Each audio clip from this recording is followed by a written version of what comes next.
Isang lalaki ang nagsikap at nagtrabaho ng maraming taon. Anumang perang kanyang kinikita, ipinadadala niya ito sa kanyang matandang ina. Ang ina naman ay kumukuha lamang ng sapat para sa sarili at ipinamamahagi ang natitira sa mga mahihirap. Naniniwala siya sa pagtulong sa kapwa at sa pagbibigay sa ngalan ng Diyos.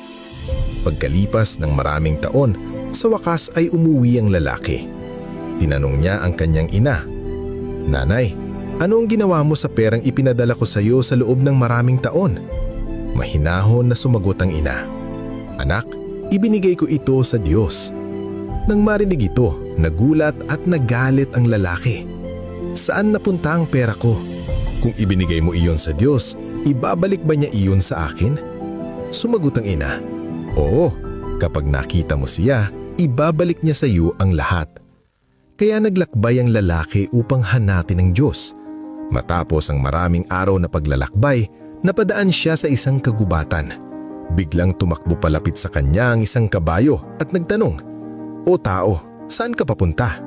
Sumagot ang lalaki, "Hahanapin ko ang Diyos."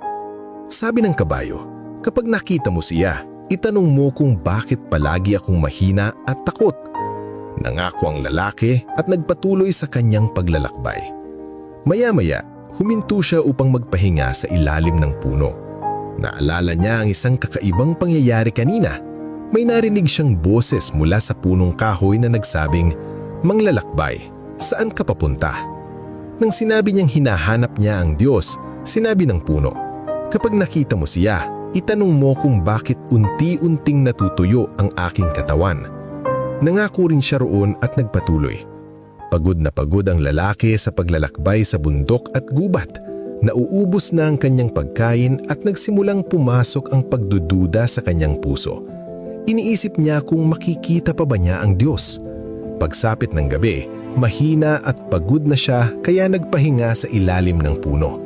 Inilabas niya ang huling piraso ng tinapay, ang natitirang pagkain mula sa kanyang bahay. Biglang lumapit na matandang pulubi at humingi ng pagkain. Sinabi ng matanda na 7 araw na siyang hindi kumakain at halos hindi na makatayo. Nag-alinlangan ng lalaki. Alam niyang iyon na lamang ang kanyang pag-asa sa gabing iyon.